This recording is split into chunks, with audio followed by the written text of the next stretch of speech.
Bonjour à tous et bienvenue à la Minute Tech. L'objectif de la Minute Tech est de vous informer sur des concepts ou fonctionnalités des applications métiers de Microsoft au travers d'une démonstration dans un format très court. Je m'appelle Henri Guichanet, je suis Customer Success Manager chez Microsoft et mon rôle est d'accompagner nos clients à optimiser l'utilisation de leur application métier.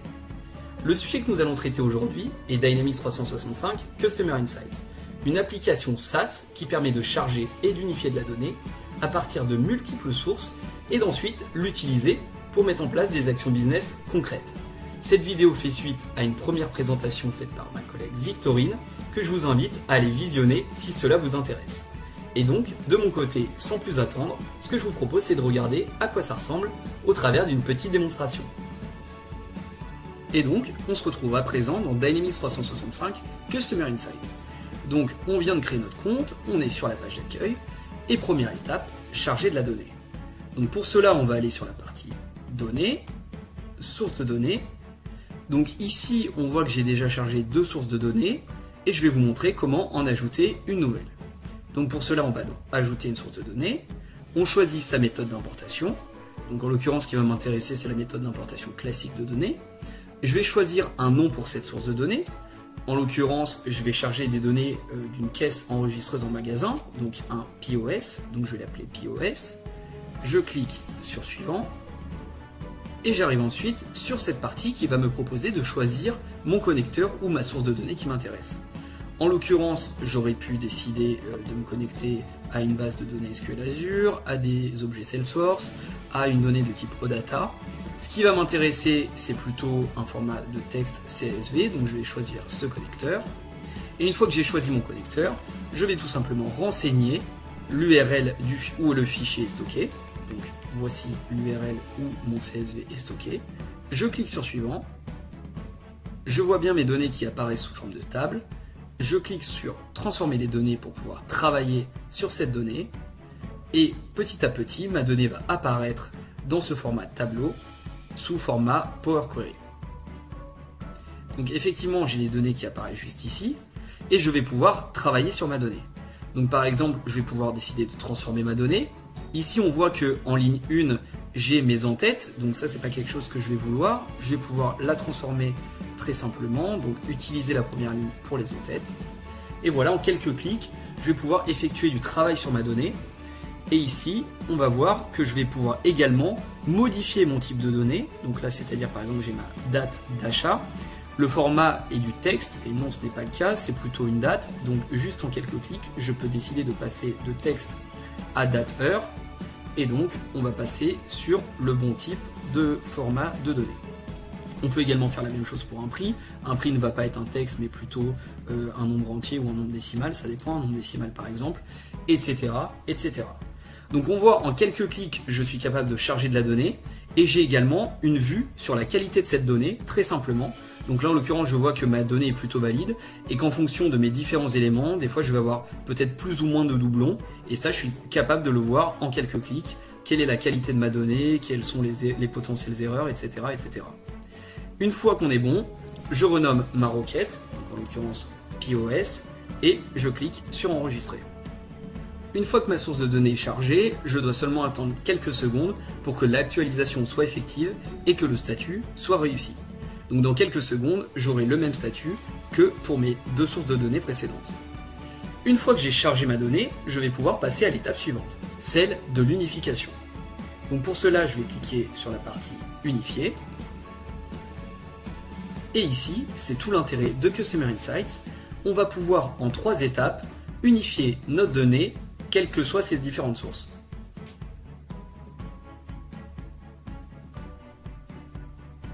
Et ici, on va pouvoir, à travers 3 étapes, mapper, mettre en correspondance et fusionner, unifier la donnée, et c'est l'objectif de Dynamics 365 Customer Insights. Donc là, ce qui va être intéressant, c'est qu'on va pouvoir unifier la donnée de différentes sources. Donc là, par exemple, j'ai des données que j'ai chargées précédemment concernant mes contacts de mon site en ligne, donc e-commerce contact, concernant mon programme de fidélité. Et ici, dans la première étape pour mapper, on va tout simplement faire correspondre mes différents types de données, donc city, contact ID, country, etc., au modèle intelligent de Dynamics 365 Customer Insights. Donc je m'explique. Dans un modèle de données classique, on va avoir des chaînes de caractères par exemple, des valeurs chiffrées, etc., etc.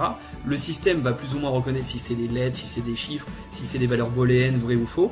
Avec Dynamics 365 Customer Insights, on va plus loin et le système reconnaît automatiquement qu'effectivement la colonne ou le champ city correspond bien à une ville, que le pays correspond bien à un pays, qu'un email n'est pas une chaîne de caractères mais bel et bien un email, pareil pour un prénom, etc. Donc on va comprendre intelligemment chacun des types de données pour derrière mettre en place des règles business bien plus précises. Ensuite, on va avoir la partie mise en correspondance, une fois qu'on a bien fait ce mapping et dire que tel champ correspondait à tel type de données. Et donc cette partie mise en correspondance, tout simplement, ça va être de dire, ok, j'ai deux sources de données différentes, donc mes contacts e-commerce et mon programme de fidélité.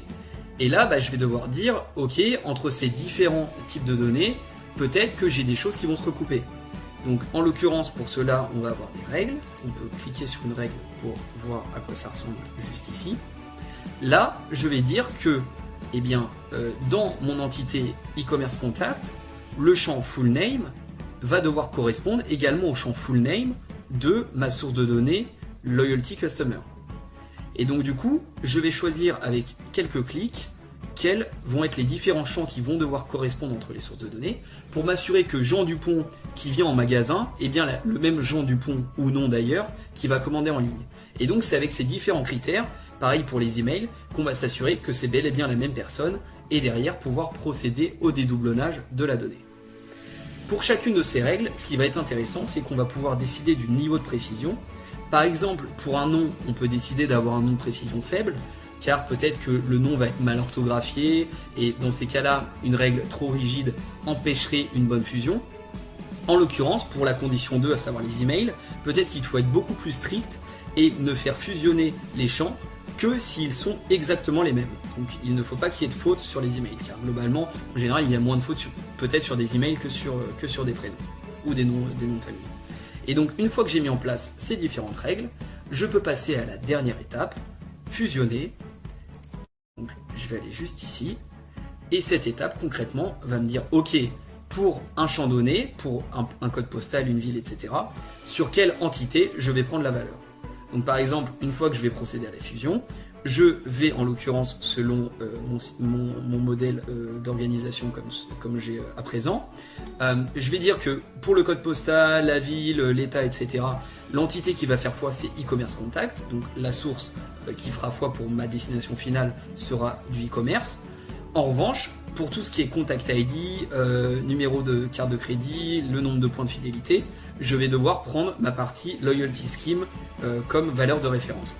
Et peut-être que pour certains champs, comme par exemple first name, last name, etc., je vais avoir des conflits, et donc je vais dire, ok, en priorité, si vous avez une valeur dans la partie e-commerce contact, c'est celle-ci qu'il faudra prendre pour ma valeur finale.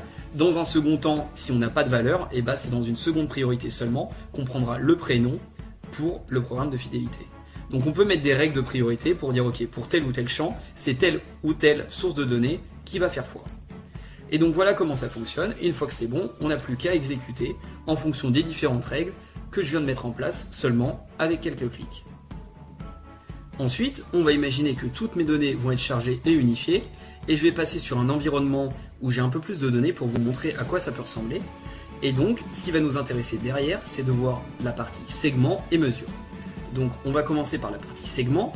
Les segments, tout simplement, ça va être des populations de clients en l'occurrence, qui vont correspondre à des critères bien précis. Et ça va nous permettre justement derrière de mettre en place des actions business très concrètes. Donc par exemple, avoir une liste de clients dans un Excel, dans une table, etc., ça peut être intéressant, mais ça va être difficilement exploitable d'un point de vue business. Grâce à Customer Insight, vous pouvez mettre en place des segments et donc très simplement de dire ok, je veux sélectionner une population qui va correspondre à tous mes clients qui ont plus de 750 points de fidélité. Et créer un segment comme cela est vraiment très simple. Vous allez sur le crayon juste ici, continuer, et donc on voit qu'en quelques clics, je peux dire ok, je veux que la partie Reward Point soit supérieure à 750, je valide, et derrière, ça me permet automatiquement d'avoir mon segment identifié. Et derrière, peut-être que je vais vouloir envoyer une campagne marketing à uniquement ce segment de clients qui a plus de 750 points de fidélité. On peut mettre une condition avec justement des clients qui ont plus de 750 points, mais on aurait pu mettre deux conditions, par exemple que mes clients qui ont plus de 1000 points de fidélité et qui ont un âge supérieur à 30 ans. Donc voilà comment ça fonctionne au niveau du segment. Et sur la partie mesure, si on va juste ici, on va pouvoir créer des mesures qui vont être directement exploitables pour notre business. Donc par exemple, avoir mon total de nombre de clients, ça peut être intéressant, mais c'est pas forcément quelque chose qui va être directement exploitable pour mon business. En revanche, avoir le panier moyen de mes clients, ça c'est quelque chose de bien plus exploitable et bien plus rapidement. Et donc ici, j'ai par exemple mon panier moyen. J'aurais pu avoir également un score de satisfaction client, le nombre de dépenses totales par client, etc., etc. Et donc ça, c'est des mesures qui vont à la fois être proposées automatiquement grâce à l'intelligence artificielle de Dynamics 365 Customer Insights, mais également des mesures que vous allez pouvoir évidemment créer de votre côté très simplement en quelques clics. Ensuite, Dynamics 365 Customer Insights va nous permettre, grâce à son modèle d'intelligence, de nous proposer des prédictions ou d'autres modèles personnalisés. Donc si on va sur la partie prédiction, on va pouvoir créer en quelques clics des modèles d'attrition client par exemple. Donc on va pouvoir utiliser le modèle et choisir en fonction des modèles d'attrition pour des types d'abonnements ou transactionnels. Donc en fait je vais pouvoir mettre des règles très concrètes en fonction de mon business, de me dire ok, moi j'estime en tant qu'entreprise qu'un client va me quitter s'il ne consomme pas mes services pendant les 3 prochains mois.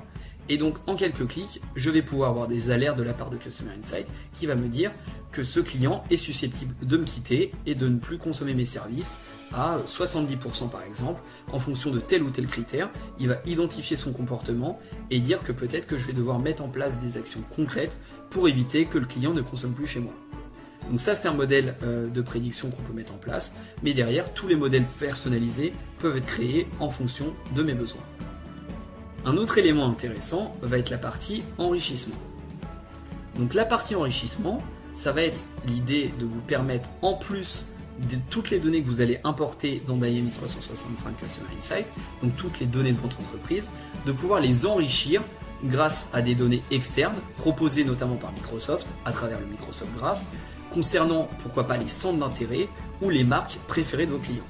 Donc par exemple sur la partie centre d'intérêt, là vu que je suis dans un modèle de vente au détail, je sais que tel ou tel client ont des préférences pour le camping et les loisirs en plein air, pour la mode et le style, pour des vêtements pour enfants par exemple.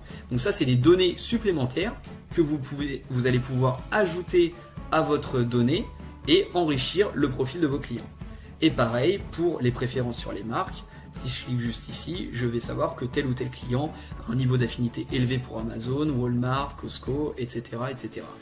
Donc ça, c'est autant de données que vous allez pouvoir ajouter à vos données existantes pour, in fine, arriver à l'objectif final, avoir une vue client 360. Donc, pour voir à quoi ça ressemble, on va cliquer juste ici.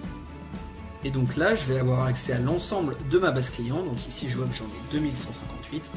Et je vais avoir toutes les pages de mes clients. Donc par exemple, je vais pouvoir aller sur tel ou tel client et je vais avoir une vue globale de ce client avec son adresse, son nom, ses coordonnées, évidemment des choses assez classiques qui vont me dire de mon CRM, de mon ERP, de différentes sources de données, les interactions que cette personne a eues avec mon entreprise à travers un ticket de support, à travers une transaction, donc un achat, une réponse à une étude de satisfaction par exemple. Et grâce, en l'occurrence, à la partie enrichissement que l'on vient de voir, on voit que cette personne a une affinité moyenne pour le camping, beaucoup plus élevée pour la mode par exemple, assez faible pour Amazon, très élevé pour Walmart. Je vois les différents scores qui ont été calculés, son nombre de points de fidélité, etc., son panier moyen. Et donc, en une seule vue, je peux voir différentes informations sur le client, compilées grâce à toutes les sources de données que j'ai pu ingérer au préalable.